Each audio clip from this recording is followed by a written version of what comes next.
Tonight on Supersize versus Superskinny. Round-the-clock snacker Emma flies to America to see the devastating consequences of extreme obesity. No one should live like that. In the feeding clinic, Robert swaps his bizarre diet I can't believe I got a chocolate bar for breakfast. for Emma's oversized portions. More grease. And both find it hard to swallow the truth. Can I get up? I feel sick. Dr. Christian opens the bar. You got through about 10 pints of lager, totaling, give or take, 1,500 calories. And journalist and former anorexic Emma Woolf travels to Holland to find out about online treatments for eating disorders. The addiction button is really a button. You can't stop it. You're completely out of control then. Welcome to Supersize versus Superskinny.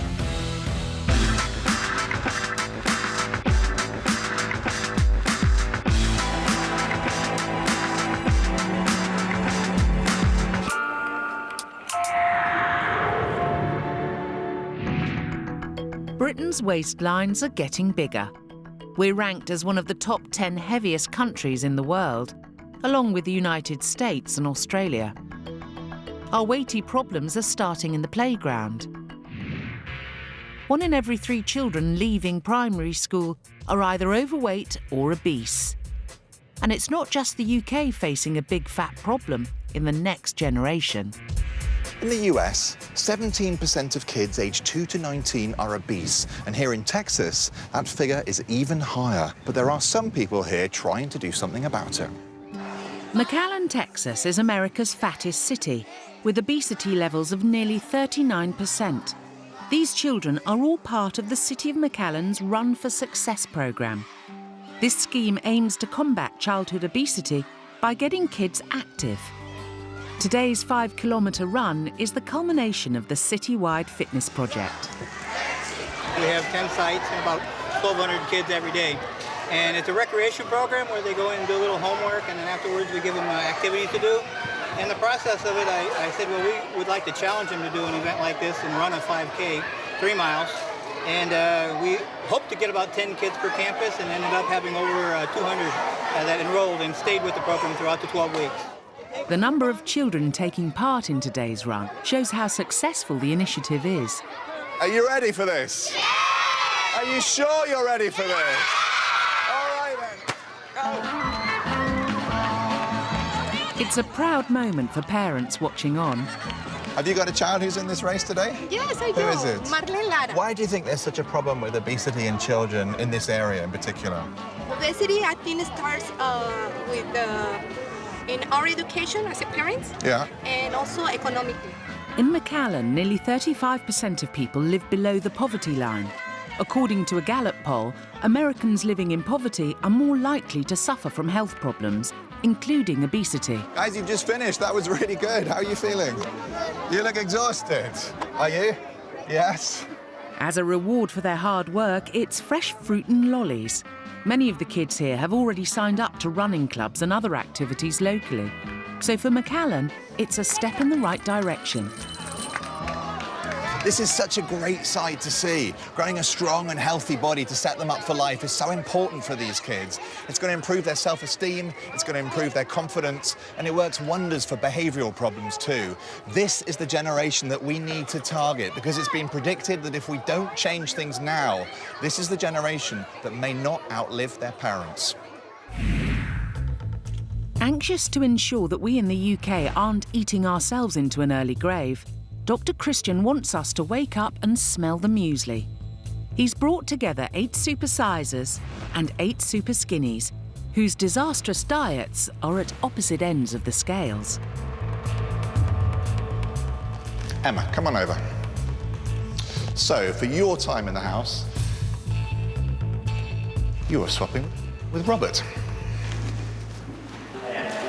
How are you? Not too bad, you? I'm good, thank you. What do you like to eat? I love to cook, but most of the time I'm so knackered from running around after the baby all day. It's too easy just to pick up the phone and order. Yeah.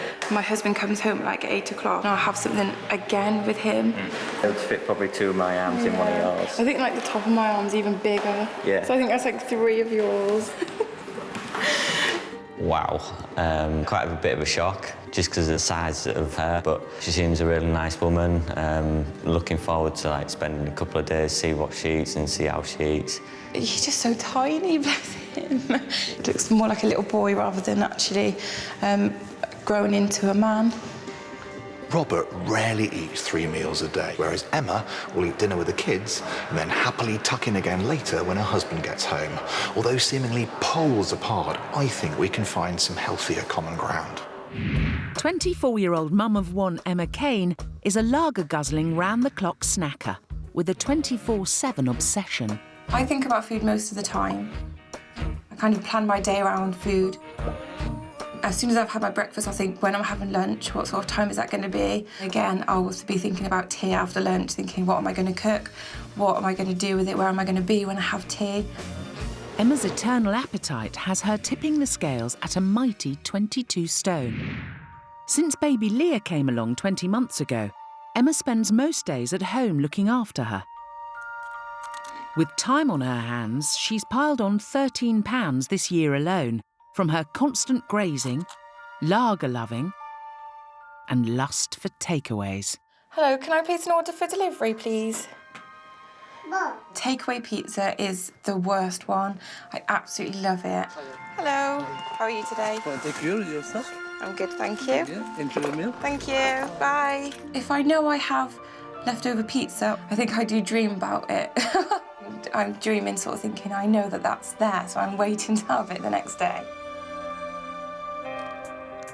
Emma knows her diet's dreadful and constantly worries about passing her bad habits on to Leah. I sit away from Leah at breakfast, so she doesn't see what I'm eating. I don't want her eating that food. I know that she'll want the food if she sees it, so I kind of try and hide away from her a little bit. Now I'm ready to change my life, and I'll have to for my family. While Emma is concerned about the amount she's putting away every day, the opposite is true of our Superskinny. I can go for 6 to 8 hours before I get really hungry without any food. 8 stone 2 Robert Musgrove from Peterborough is a 5'9" Superskinny whose can't be bothered to eat attitude is affecting his job. I work for a wholesaler's cash and carry. There's quite a lot of heavy lifting to do. Some days I do find it easy, some days I don't. They're quite heavy, aren't they? Just a bit. Unlike his job, Robert's eating routine just doesn't stack up. On the rare occasions he can be bothered to eat in the morning, he grabs a child-sized box of cereal. But his first food is often as late as 3 o'clock in the afternoon. And he's a creature of very bad habits. What bread do you want, mate? Do you want a baguette? Do you want a square sandwich bread or do you want a round roll? Can I have a white round roll, please, Jim? White round. Bit of butter on it, Pat? Yes, please, mate. 5 days out of 7 I have convenience food. It's quite good, really, because it's quick and simple to eat. His dreadful diet has also given 20-year-old Robert a serious health scare. There was one time at my old job where I just got really lightheaded and then tight chest and everything, and I got taken to A&E about it, and they put it down to like not eating anything during the day. It was quite frightening. It could have been a warning sign to say that I need to start eating more, but I haven't really taken much notice of it, really. I've eaten a little bit more, but that's about it. Robert's awful diet is also affecting the way he looks. The way that I feel about my body is I'm a skinny runt. There's nothing really to me. Normally, like if I go out or anything, I tend to wear long sleeve tops due to the fact that burns in my elbows stick out, burns in the tops of my shoulders stick out, shoulder blades. His friends aren't too impressed with Robert's physique either. He's just skin and bones. There's nothing to him. I've seen more meat on a garden rake, to be honest. With his self-esteem at an all-time low, his love life is as non-existent as his meals. The last time I had a girlfriend, you're talking probably about 3 years ago. It would be nice to have somebody else, be with somebody, but because I don't like myself, then I don't think anybody else would.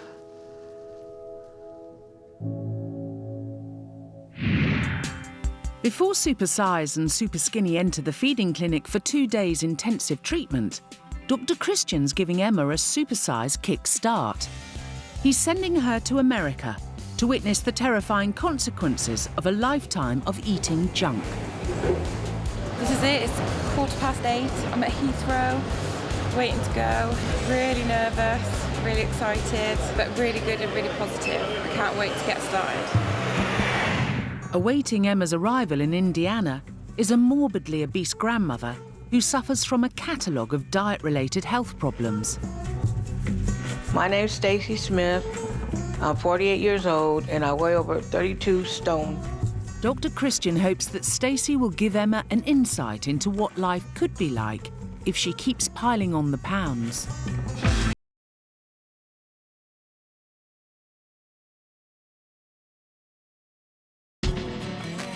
"22 stone round-the-clock snacker Emma Cain has arrived in Texas. She's here to see the frightening future she could be facing if she doesn't cut down on her fatty diet. She's on her way to meet grandmother Stacy Smith. I'm 48 years old and I weigh over 32 stone. It's a struggle. 12 plus 0 is what? Stacy's raising her 6-year-old granddaughter, but it's hard because she's morbidly obese. Stacy has major health problems that stem from a history of bad eating and from complications following the birth of her daughter 21 years ago.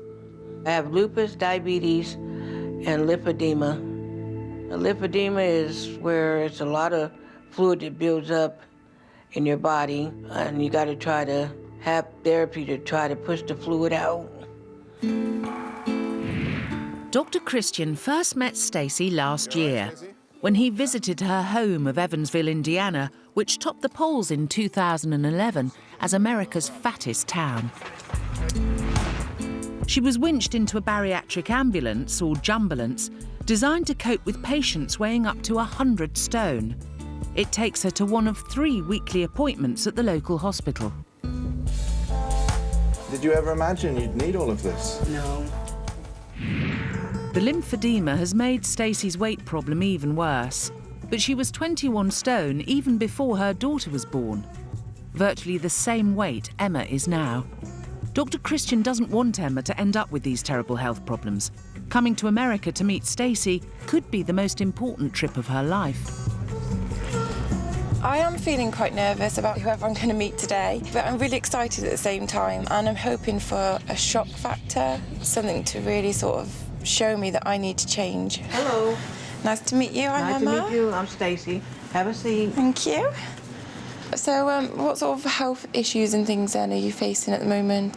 I got a 6-year-old granddaughter, and it's hard for me to do things with her. Yeah. Despite living 4,000 miles apart, it doesn't take long for Emma and Stacy to find common ground. Your granddaughter that you want to do things more with, I mean, Right. I've got a 20-month-old. Oh, and, do you? Wow. Yeah, and she's keeping me on my toes. It changes things, doesn't it? If it wasn't really for her, I was ready to give up, but I try to hang on for her. At 32 stone, Stacy finds it exhausting to move even short distances around the house. Come on back here. She faces a day-to-day struggle to keep mobile. Apart from the contact with her granddaughter and medical team, she lives a solitary existence. Is that better? Yeah.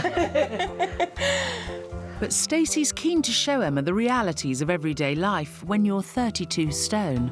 All this is nothing but fluid.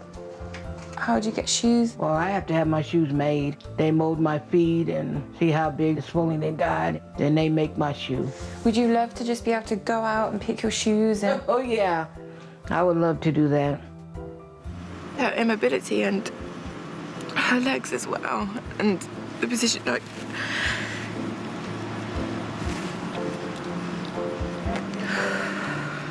no one should live like that.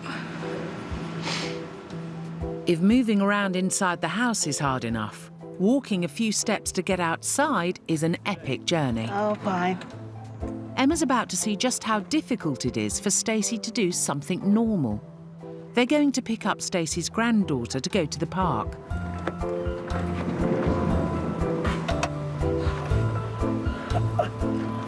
Right? Yeah. Ready? Yeah, close it. All good? It's only the food that's fast when you get to this size. You don't think I believe you, do you? But Emma's about to get a surprise. Dr. Christian has arrived in Evansville to check up on her. What is that? Excuse me. You thought I was a weirdo, didn't you? I was thinking, who's this who's just come and sat next to me? And Stacey, nice to see you again. Hey. How are you doing? All right, how you doing? Tell me, do things seem very far removed from your life? In some instances, there's similarities that's occurring, and I can see that if I don't change my ways, if I don't stop what I'm doing, then I'm just going to be in exactly the same position. Wow, you realise that? Yeah, that really hit home today. And it's that sort of dependence on other people and just, it's a struggle to get about that means you can't just spontaneously go off and do stuff that you want to do, can you, Stacey? It's become so much harder. I've found that in my own life already. I've got my husband and my baby to think about, and I need to be about and active and healthy for them.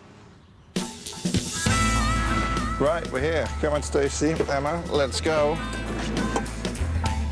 After delivering Stacey and her granddaughter safely home, Dr. Christian wants to give Emma some food for thought for her journey back to the UK.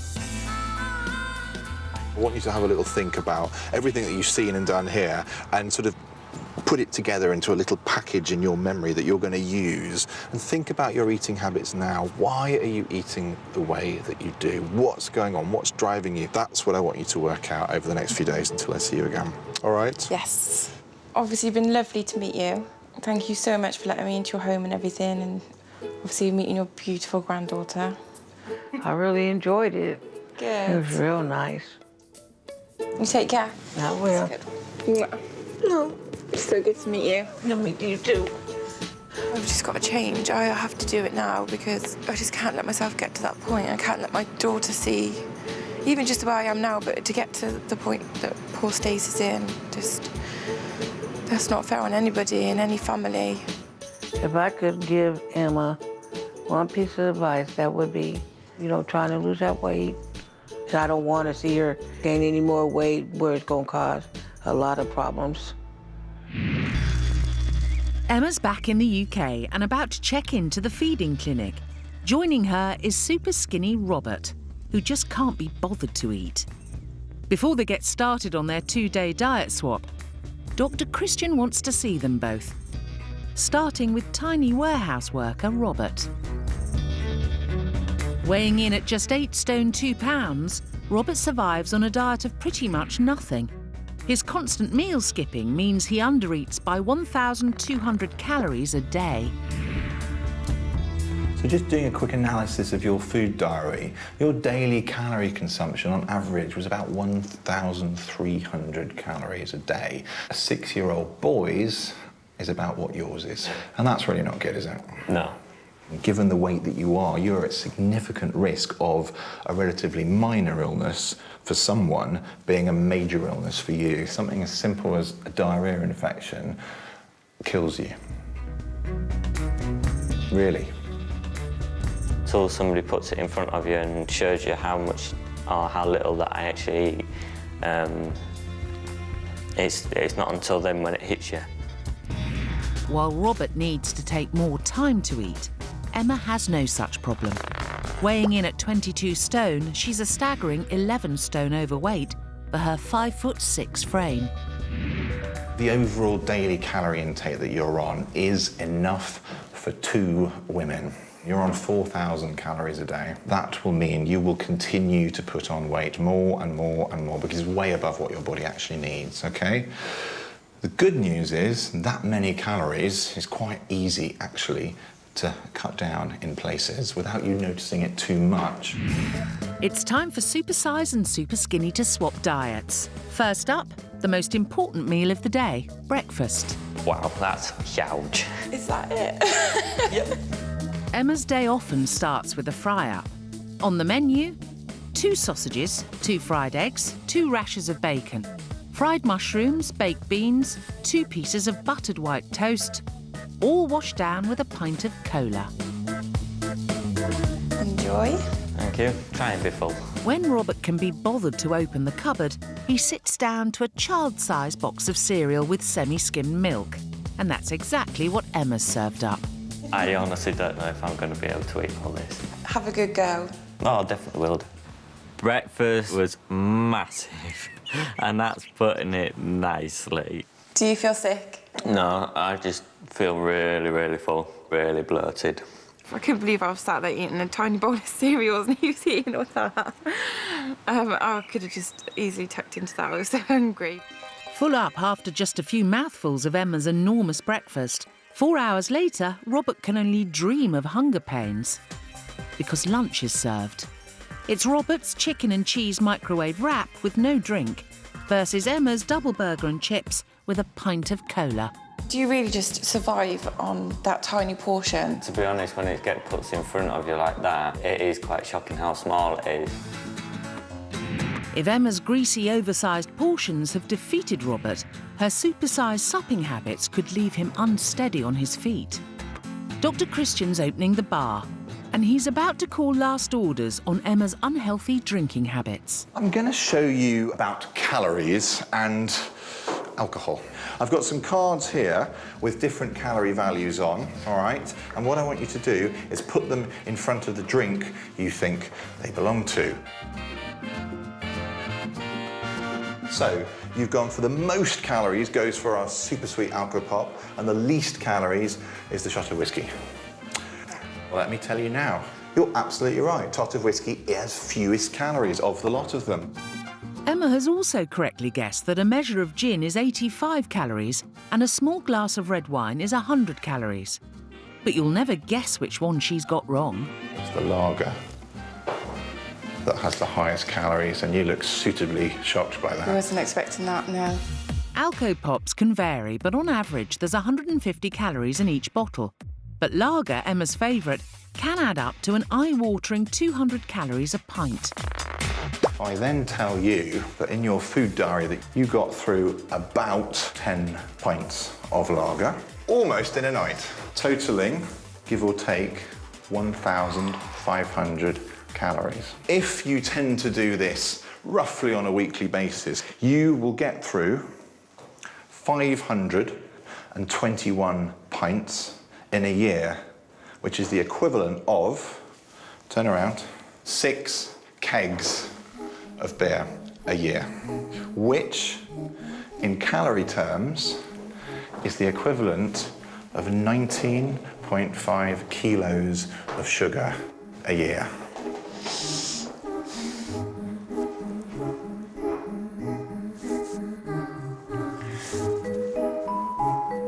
I've never really thought about it, having it. I can't believe it. The recommended limit of alcohol units across a week is 21 for men and 14 for women. Emma's currently drinking a hangover-inducing average of 23 units per week. Drinking more than the recommended daily amount over a period of time is actually bad for a number of reasons. We know there's significant calories and it causes weight gain. If you're overweight, you're actually also at risk of liver disease. Alcohol directly causes liver disease because of the toxic byproducts it produces when you break it down. Liver disease is reversible up to a point until you get to a condition called cirrhosis. Cirrhosis is an irreversible condition where the liver really can no longer work. And I'm going to show you a picture here of a man with cirrhosis. And that's not a fat man, that's a thin man with a huge volume of fluid, possibly 15 litres or more, that's collected in his abdomen because of his liver failure. So now Emma's seen the extreme damage drinking excess alcohol can do. Dr. Christian's keen to share a positive note. Let me tell you the good news. If you were to cut out just the lager, you'd lose 2 stone over the course of a year. That's quite easy, isn't it? Yeah. I was really shocked and to think that I actually put that in my body, and I just couldn't believe it.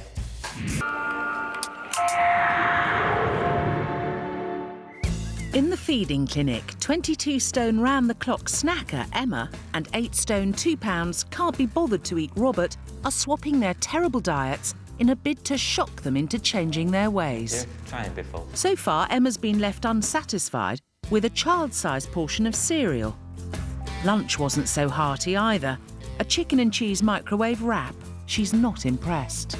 Do you really just survive on that tiny portion? Robert was defeated by Emma's fry-up. I'm now starting to struggle.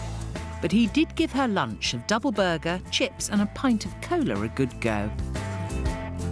Oh my goodness. Now dinner is served. I've got nothing. Perhaps not. I have to give you this food now, don't I? Unfortunately. I'm not your friend anymore. Robert's got chilli, lettuce, cheese, mayonnaise, 2 tortilla wraps, rice and 2 pints of cola. Emma gets a pint of cola. I've got to laugh, otherwise I cry. I've got loads. You can't have nothing for dinner. I eat way too much, but you've got to eat. How much do you spend a week on shopping then? You'll probably spend maybe over 150 on just food in total. That's over 6 times the amount I spend a week on food. That's crazy. I'm actually disgusted in the amount I eat. I'm sorry, I can't eat anymore. I'm full to the brim. I really am. That meal for dinner was massive. I felt full before I'd even started. I'm absolutely starving on those 2 tiny little portions. I can't believe it. I'm actually really annoyed with him because you can't eat like that. There's no way you can't have dinner. I want to smack him. With 1 day left in the feeding clinic, starving Emma is already on a knife edge dealing with Robert's tiny portions. But facing food at all is a major issue for the thousands of people in the UK who suffer from an eating disorder. Emma Woolf is an author, journalist and former anorexia sufferer. Her regular column in The Times has secured her a following of eating disorder sufferers and their families. So far, she's investigated developing anorexia during pregnancy. She came out like a little 4-pound dot. I felt so guilty. And instead of it driving me to put weight on, it sort of made me want to self-punish more. Men with eating disorders. For many years, I would binge and purge 7-8 times a day. And coping with anorexia later in life. Starving my body for so many years, I developed osteoporosis. So I've lost 4 inches in height. That's had such a devastating effect, mentally and physically.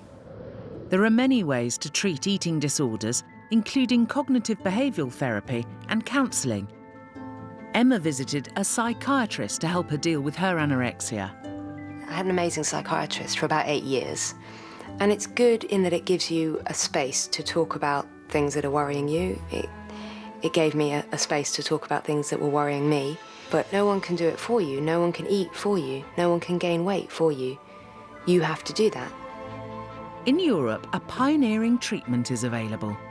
It's an online therapy for treating eating disorders, which can be accessed via the internet 24 hours a day. To find out more, Emma's come to Amsterdam to meet Dr. Bart Schrijken, who runs the programme, in collaboration with the University of Amsterdam. So, Dr. Schrijken, what is In Therapy? In Therapy is the first online treatment organization for people with psychological problems. So we treat 100% online. And we do this also together with other organizations who see people. But at In Therapy, we never see a client. We all only have contact via the internet. You never see a client? Never. The client and the therapist never meet? Never. It's interesting. Yeah. The sufferer initially fills in an online questionnaire, which is followed by a telephone consultation. They're then assigned an online treatment plan and access to a private psychologist. The patient can continue to communicate with their online therapist using text-based chat. In Therapy treats most eating disorders, but not anorexia nervosa, as this requires closer observation. So how would you go about treating a patient with an eating disorder? So what we try is to, by very technical, getting through the vicious circle of eating, slimming, purging, and craving again. Yeah. Try to break that cycle. Break that cycle by getting grip on that, replace this eating disorder by other things in your life. This innovative service is anonymous, instant, and most importantly, available day and night. One person who's found it life-changing is Jessica, who's struggled with binge eating and bulimia. Eating disorder started when I was 5 years old. My weight always fluctuated really strongly. My lowest weight was 11 stones, my highest weight was 18 stones. The addiction button is really a button, you can't stop it. You're completely out of control then. The online therapy is that easy that you can do it from your comfort zone at home. And you could log on every time of the day, during the night, 24 hours a day if you wanted. It was actually a friend, a dear friend, who told you, no, it's gonna be okay. It worked for me perfectly. The sufferer is set practical tasks that are designed to confront the traumatic event that triggered their eating disorder. This could include trying to eat some snacks during the week, or even socialising more to build confidence. For Jessica, her homework was learning to look at her body more positively by taking a regular, long, hard look in the mirror. So as part of your treatment, can you show me how the mirror therapy works? Yeah, I can show you. Okay. It's, yeah, well, you have to stand in front of a mirror, of course. Right. And you have to say positive things about yourself. Yeah, and that's really hard. Do you do this clothed or naked? Naked or in your underwear. Okay. It was actually naked. So it's quite hard? Yeah, it's quite hard. Yeah, because with clothes on, you think, oh, sometimes you've got a good day and sometimes you've got a bad day. Yeah. So I wrote for the few days what I thought of looking in the mirror. And then I got a list that I think, actually, it's not that bad. This online therapy might not be for everyone, but it's certainly proved a useful tool for some sufferers of eating disorders, and it can provide life-changing results. We thought that sufferers wanted to be in the room with their therapist, that patients wanted to be in the room with their therapist, and that it was very cold to offer treatment online. But actually, the patients themselves don't seem to feel that. So I'm wondering whether it's something that we'll be seeing more and more of in the UK in the future. If you're worried that you or someone you might know may have an eating disorder, please speak to your GP or go to channel4.com/supersize for more advice.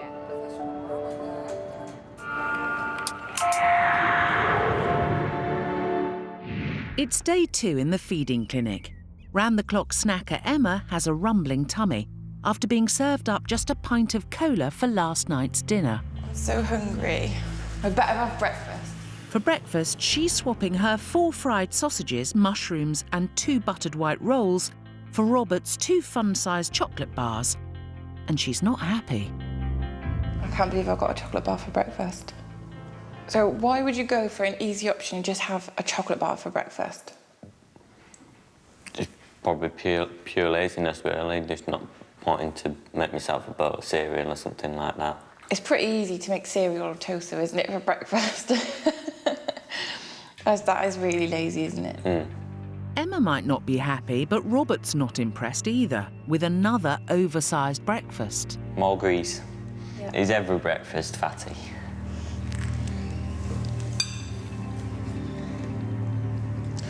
I'm an emotional eater and I don't feel much love at the moment.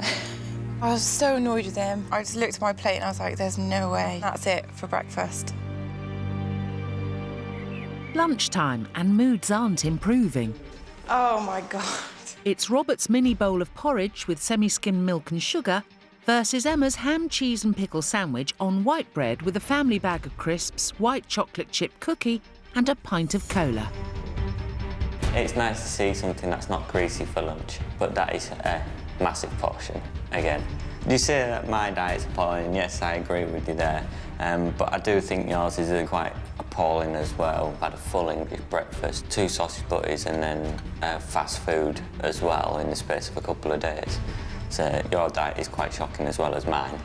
That's going to be wasted again, isn't it? Unfortunately. Oh, God. If Robert thought lunch was a struggle, will his final meal in the feeding clinic finish him off?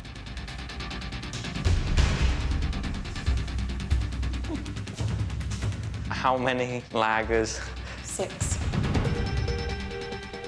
Emma normally drinks alcoholic lager, but for the purposes of this swap, Robert is having an alcohol-free alternative. But don't be fooled, non-alcoholic lagers can still be fattening.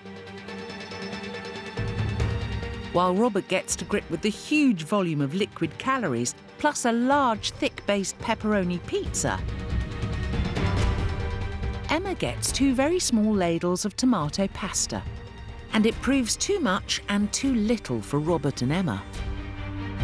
Can't eat that little. Can I get up? I feel sick. I don't. Oh my God. After eating as much as a pizza as I could, I had a couple of gobfuls of the lager, and I felt so sick. I went outside and I was heaving, and it wasn't a nice feeling. I did feel quite bad for him. It wasn't very nice. It's a dramatic end to their time in the feeding clinic, but have the tears and takeaways finally made them realise that their dreadful diets have got to change? Your diet needs to be a bit healthier. I feel really sick after eating and drinking now. Yeah, definitely. My diet's not great, but your body's not used to eating either, is it? No. My diet is absolutely diabolical. I can't believe what my diet has been like after seeing everything today. I've now got to move on from that and look forward to the future. There's no more excuses for any of us now. We've both realised where we've been going wrong and what we need to do, and we both basically need to put that into practice. We need to make sure that we sort ourselves out and do the things that we need to do. Well, you've put me off pizza anyway, haven't you? It looks like Emma and Robert's meal swap has been hugely beneficial. Swapping their awful diets has really hammered home how much they need to change. Their time in the feeding clinic is nearly over, but before they go, Dr. Christian gives them their eating plans. This is now healthy eating for you for what I hope will be the rest of your lives, OK? Robert, key points for you is breaking bad habits. Also structure, finding time in the day to eat 3 proper meals a day plus snacks, OK? Emma, this one's for you. And really the key words for you are emotional eating. Feed your physical hunger, not your emotional hunger. OK, and best of luck, guys. Emma's diet plan will reduce her daily calories by half to 2,000 calories a day, the recommended daily amount for a woman. Her high-fat takeaways will be replaced with smaller portions, and she'll eat a balanced diet of foods that are filling without being fatty to prevent her overeating. Robert's diet plan will gradually increase to double his current calorie intake a day to 2,800 calories. This allows for the extra energy he needs for his manual job, so it's bye-bye sugary snacks and hello slow-release energy foods, like brown bread, rice and pasta, with plenty of fresh fruit and veg. I definitely had a good kick up the bum by Dr. Christian and Emma. I've realised that I can eat larger meals, can push myself to the boundaries, so it can be done, I can change. I've learnt so much from Robert. I've eaten what he's eaten, and I feel really sorry for him that he was surviving on that food for so long. And also learnt that I did survive on it, so I know that I don't have to eat as much as I do.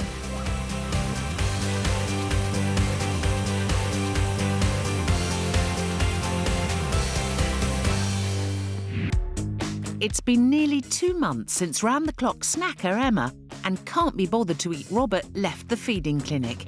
And it's time to see if they've followed Dr. Christian's advice and ditched their disastrous diets.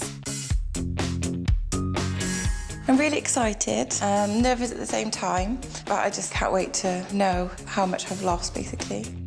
I feel like I've gained weight because I'm eating a lot more food than what I was doing.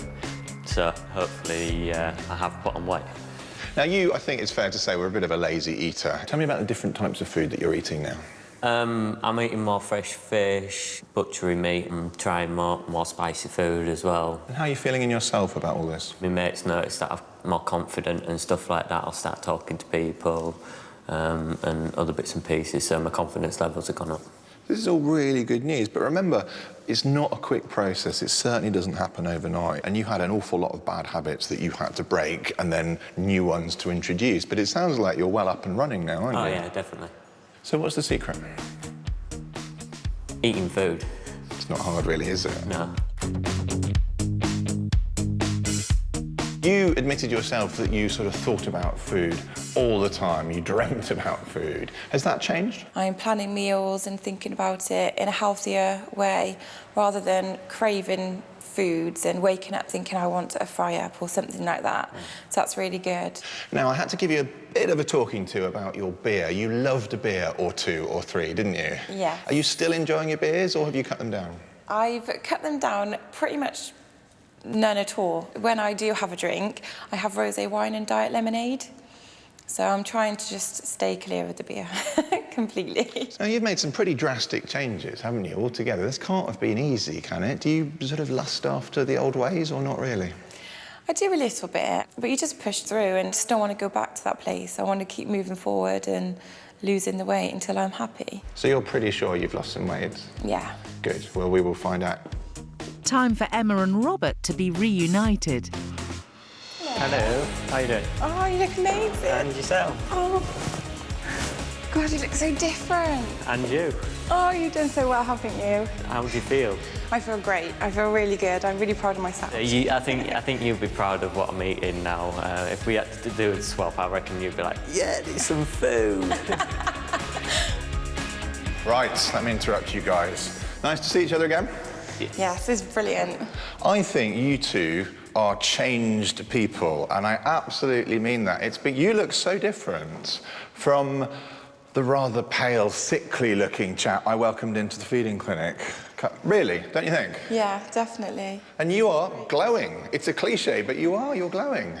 To be fair to both of you, you had some really hard work ahead of you. You had terrible bad habits that you had to break, and changing behaviour is not easy. It takes a lot of time, and it takes a lot of kicking up the bum, shall we say, along the way. But you've done it. It's only been a short time, but to be honest, both of you have made me proud. Robert, if we start off with you think you've gained weight? You've gained a very respectable 2 pounds. You've put on 2 inches around your thigh, and you've put on 2 inches around your chest, and that is noticeable.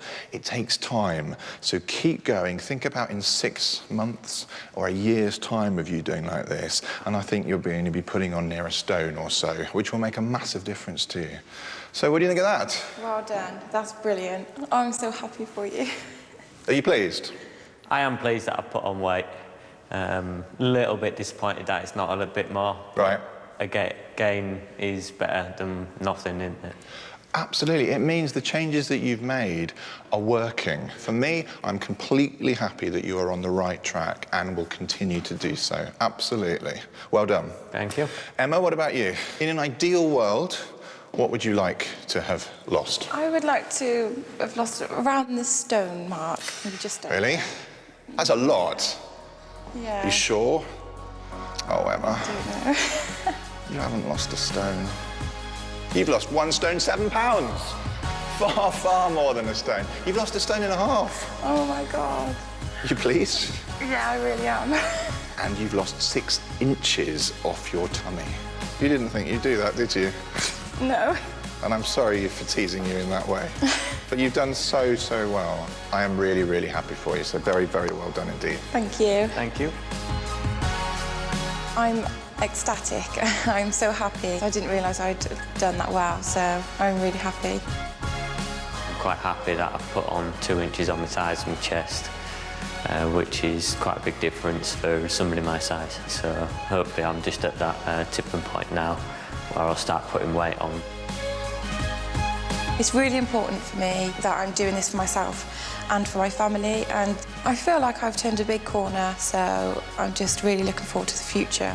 It's not just about what the scales are saying. It's made a difference to my body. It's made a difference to my confidence levels. Hopefully I should put on about 1 stone within the next year. So I'm looking forward to it. The future's bright. If you're interested in taking part in a future series of Supersize versus Superskinny, please go to channel4.com/take part for an application form. Next week in the feeding clinic, it's pizza-loving Thomas versus overactive, under-eating Linda. I can see where I'm going wrong, because I mean that should feed 4 people. Dr. Christian returns to McAllen, Texas, America's fattest town, looking for signs of hope in a city in crisis. It's scary when your doctor says if you don't start exercising and changing your lifestyle, you're going to die. And Emma Woolf's investigation into eating disorders looks at the pressures on teenage girls. When someone becomes curvy, it's all of a sudden she's gone fat. Those fabulous Baker brothers are putting their reputations on the line, serving up their brand new series over on More 4 next. Not such elegance and fine dining here on Channel 4 in an interesting insight into British culture. The fried chicken shop, life in a daze in just a minute.